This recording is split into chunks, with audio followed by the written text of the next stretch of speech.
देखिए, सवाल ये नहीं है कि कंपटीशन क्या है, सवाल ये है कि पिछले 10 सालों में दिल्ली के लोगों को मिला क्या। जो काम नहीं हो उसमें कहा जाता है कि मुझे काम नहीं करने दिया जा रहा, और जो हो जाता है उसका क्रेडिट खुद लेते हैं। तो दोनों में से एक बात तो हो नहीं सकती। तो 10 सालों में दिल्ली को मिला है प्रदूषण की मार, टूटी हुई सड़कें। मुख्यमंत्री जी ने तो खुद माना जेल से आने के बाद कि सड़कें टूटी हुई हैं। तो आते ही पहले तो उन्होंने ये सर्टिफिकेट दे दिया कि अभी की जो मुख्यमंत्री हैं वो 1 साल से पीडब्ल्यूडी मिनिस्टर हैं, वो काम नहीं कर रही थी। तभी तो सड़कों की रिपेयर के लिए केजरीवाल जी को चिट्ठी लिखनी पड़ी। और जो है दिल्ली में fail transport system, totally system collapse Delhi के अंदर कर गए हैं। और अभी भी केजरीवाल जो हैं वो दिल्ली के लोगों को गुमराह कर रहे हैं। वो कह रहे हैं कि आप मुझे वोट दो, मैं फिर मुख्यमंत्री बनूंगा।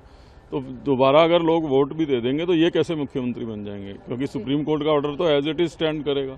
और सेकेंडली आप इनका रवैया देखिए, एक बेचारी महिला को, बेचारी वर्ड तो नहीं यूज़ करूँगा, एक महिला को मुख्यमंत्री इन्होंने बनाया है, और उसको भी ये कह के बना दिया कि ये 3 महीने की मुख्यमंत्री है।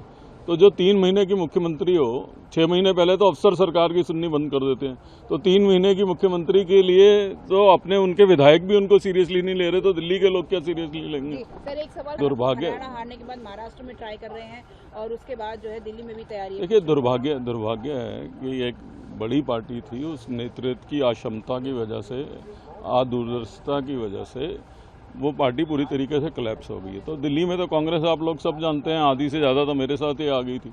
अब जो बचे कुचे भी हैं वो अपना राजनीतिक जीवन बचाने के लिए इधर उधर जा रहे हैं। देखिए, सवाल ये नहीं है कि कंपटीशन क्या है, सवाल ये है कि पिछले 10 सालों में दिल्ली के लोगों को मिला क्या।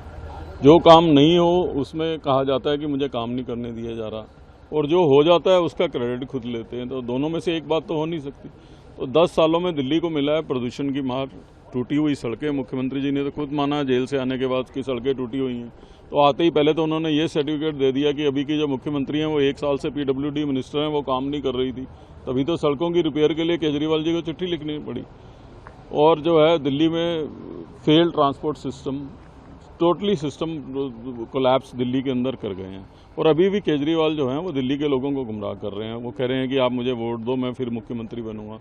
तो दोबारा अगर लोग वोट भी दे देंगे तो ये कैसे मुख्यमंत्री बन जाएंगे, क्योंकि सुप्रीम कोर्ट का ऑर्डर तो एज इट इज स्टैंड करेगा। और सेकेंडली आप इनका रवैया देखिए, एक बेचारी महिला को, बेचारी वर्ड तो नहीं यूज़ करूँगा, एक महिला को मुख्यमंत्री इन्होंने बनाया है, और उसको भी ये कह के बना दिया कि ये 3 महीने की मुख्यमंत्री है। तो जो 3 महीने की मुख्यमंत्री हो, 6 महीने पहले तो अफसर सरकार की सुननी बंद कर देते हैं। तो 3 महीने की मुख्यमंत्री के लिए तो अपने उनके विधायक भी उनको सीरियसली नहीं ले रहे, तो दिल्ली के लोग क्या सीरियसली लेंगे। सर, एक सवाल, दुर्भाग्य, हरियाणा हारने के बाद महाराष्ट्र में ट्राई कर रहे हैं और उसके बाद जो है दिल्ली में भी तैयारी। देखिए, दुर्भाग्य है कि एक बड़ी पार्टी थी, उस नेतृत्व की अक्षमता की वजह से, दूरदर्शिता की वजह से वो पार्टी पूरी तरीके से कोलैप्स हो गई है। तो दिल्ली में तो कांग्रेस आप लोग सब जानते हैं, आधी से ज़्यादा तो मेरे साथ ही आ गई थी। अब जो बचे कुचे भी हैं वो अपना राजनीतिक जीवन बचाने के लिए इधर उधर जा रहे हैं।